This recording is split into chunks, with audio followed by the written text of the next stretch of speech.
Hey, it's Les from the TV Dudes. As part of our coverage for ATX Television Festival Season 8, I was lucky enough to sit down with Veronica Mars cast members Enrico Colantoni, Percy Daggs III, and Jason Dohring. We chat about what a tyrant Rico is as a director, what they thought of their auditions for their characters, and what it's like coming back to Neptune all these years later. Veronica Mars returns on Hulu July 26th. I hope you enjoy.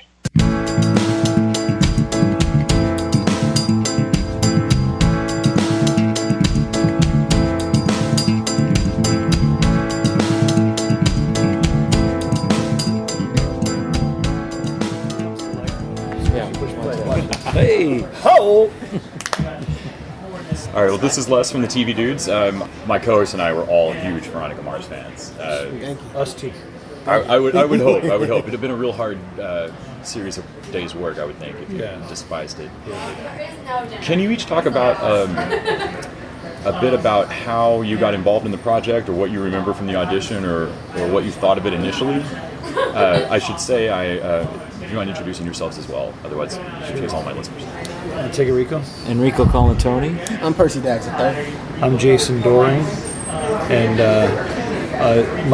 I'll just answer your question. I auditioned for a totally different character who was the good boy, the sort of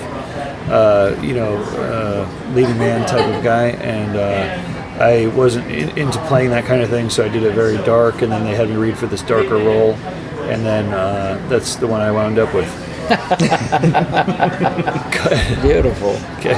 Me, it was a typical audition process, and met Rob on my first audition.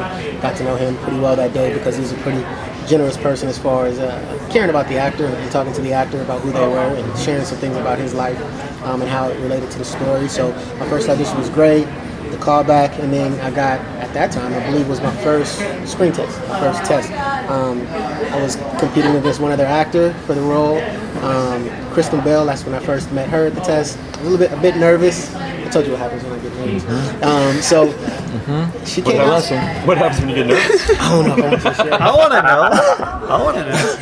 Let's just say his constitution corrects No. itself. Let's just say Enough said. he has an amazing I constitution. have to get the nerves out. No, but seriously, Kristen was there for our auditions. Like, she read with us, like, in the auditions, and so it was really cool, like, to actually be there with the actress. She came out, and I was sitting there, and she had a conversation with me. She asked me how I was doing, and I told her, a bit nervous but ready. And she said, "Okay, well, it's just me and you in there. No matter how many people you see, it's just me and you. Let's just play it, and would it work? It'll be great." And I went in, and apparently it did. But after that, I didn't know they were going to duct tape me to a flagpole, but I don't think I would have passed if I had known. Yeah, naked. I didn't know that. That was never in the sides. But we did it. Rob just kept that in his back pocket. Rob kept that in his back pocket. Yeah, you signed the contract, everybody. we'll hire you. You're in it now. Here's the duct tape. Show us the goods, bro. What I remember most about that early experience was me sitting in a room with Kristen Bell, talking to Rob, and it seemed like Rob was already sold on me playing Keith Mars. And I couldn't believe that he wanted to hire me to play Keith Mars, because I go, look at her, and I look at me. How am I going to play her dad? And this was part of before we started reading. Wow. And he sort of narrowed it down. He goes, well, you've got that jawline. That's true. And I go, okay, I'm right, I'm in. And then There it is.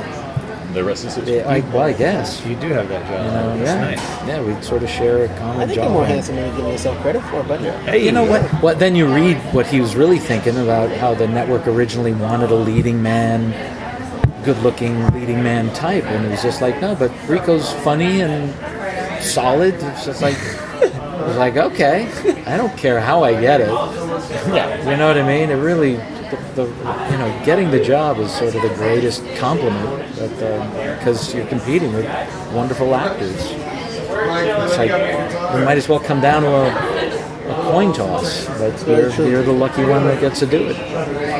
Beyond being taped to a flagpole, were there most surprising arcs or any time where you got to set, read the script, well, probably not in that order, and realized, wow, I get to do that, or oh my God, my character's going to do what? Yeah, isn't that amazing? a pleasant surprise was the fact that Wallace played basketball, because that was something that I enjoyed all my life. Coached it, I played it. So that was a pleasant surprise when I saw that was a part of his life. And then it made sense because it was a part of Rob's life. It was a part of our conversation about meeting each other. So that was a pleasant surprise. I don't know if it was a twist or anything like that, but it was unexpected. I was grateful. I was pleased to have it. Or how many times did you get a chance to like take a baseball bat to someone's car? That must have been Yeah, it was great. So great. Yeah, I got to knock out headlights with a crowbar. I got to take a baseball bat to a cop car. So I was obviously not the social personality of the group, but I was always meant to be the antagonist to Veronica, and so at about 4 or 5 episodes in, the writers came together and they brought us. Rob pulled us aside and said, "We're going to put you guys together." And we're like, what the fuck? And they're like, yeah, you better start warming up to each other because, we're going to work this hard. Yeah, you guys are going to wind up together in 3 episodes or something. And I remember having to put my arm on her, to say thank you. And I, just as an actor, I just couldn't do it. I was like, it took me 3 or 4 rehearsals before I could put my hand on her shoulder to start to warm up. Yeah. So just becoming that aspect. Do you have any particular memories about the difference in coming back to the characters for the movie? The movie felt like a new incarnation. I mean, the people were familiar, but the sets were different. It was a different format. We were dealing with locations that we had never experienced before. It felt like a separate incarnation in a lot of ways. Shit, we were shooting in LA. In LA, late nights, it was real police stations, it just had a different feel. Coming back to season 4, it felt like we were dropped back in the first season. Sets were similar, the cadence, characters were familiar. And noticing the first 5 minutes of the clip they showed, I became aware of becoming aware of being one of those actors who felt safe. Because when an actor comes back and gets to revive a role, you can automatically sense their self-consciousness. They have an audience. They feel comfortable. They feel safe in the skin, and so you're not the same person. You know what I mean? Something changes. Self-awareness happens that sort of destroys the process. Fortunately, it all balances out and you all settle in and everything's great. But the movie didn't have it. The movie was new. The movie was who are these people all over again. But the season 4 was just like, we're back. People love us. There's a little spring in our step.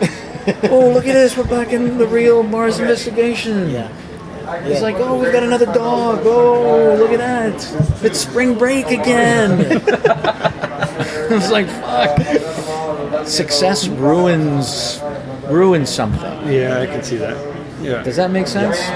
Couldn't say it better. I can't imagine trying to come back to a role and make sure that I am not accidentally doing an impression of myself. That's it, because you can't not. You see it a million times. You become self-aware. Those first 3 seasons in the film was sort of like, are people really watching this? So you're just concerned about the work. Suddenly you come back into an environment that's like, oh man, people love you. Yeah, that's part of the they cool. love us. Yeah, that's part of the cool thing about this show is nobody caught on until the 3rd season. So we were already 60 episodes deep by the time we got our first compliments. So we're like, well, it's all in the can. It's all done. But we were all sort of feeling our way, and people. So season 4 will be very interesting. And Rob said something very interesting on the panel, how so much of those first 3 seasons were about an interaction he had with the audience. And there was flexibility with changing a storyline, tweaking it. Now, they drop 8 episodes, it's like, that's it. There it is. And it's like, I don't know what I would prefer. Working the way we did years ago, it was alive. We went to malls.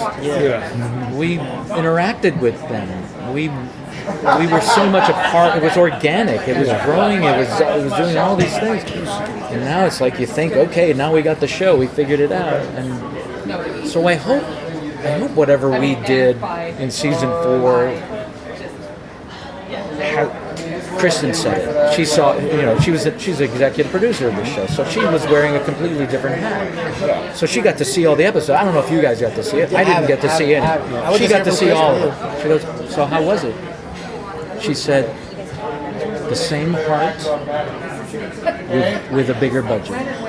That's great. I think that's all any of us ever wanted from the show. Wow. Same heart, bigger budget. Like, okay, from your mouth. Yeah. I'm glad. I felt good to hear that. Yeah. That's true. That's a great way to. Thank you all so much for taking out some time today. Brother, It's been our pleasure. Really appreciate it. Appreciate it. Yeah, thank Love you. you on iZombie too. Oh, thank you, man. He directed me on Crazy. that. Do you know this? Oh, we got a didn't know story that. about that. Oh, well, I have a story about that. Did I tell you this story? I didn't. Horrible. You haven't.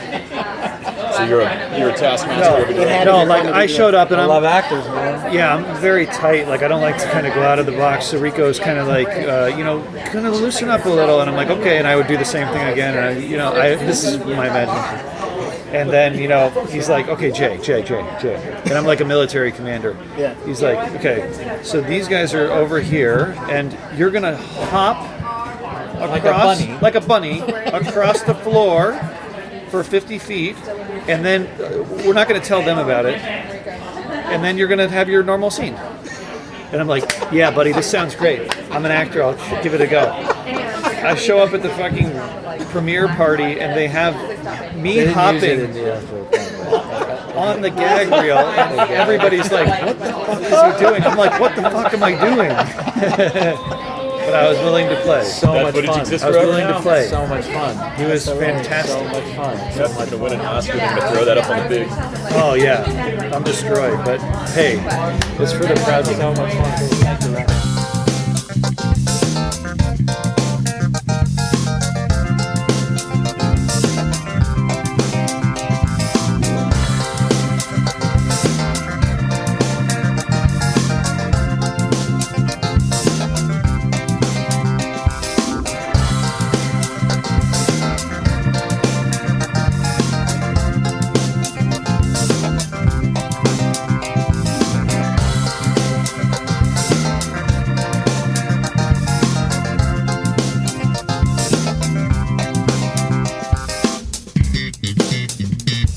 The TV Dudes is an independently run podcast and a member of the Permanent Record Podcast Network. We are exclusively listener supported. If you'd like to help us out, please go to patreon.com/TVDudes. You can like us on Facebook and Twitter at TV Dudes, and help us out on iTunes by giving us a 5-star rating and writing a review. To find out more about us, go to thetvdudes.com and permanentrcrd.com. I'm Grant Davis. Thanks for listening.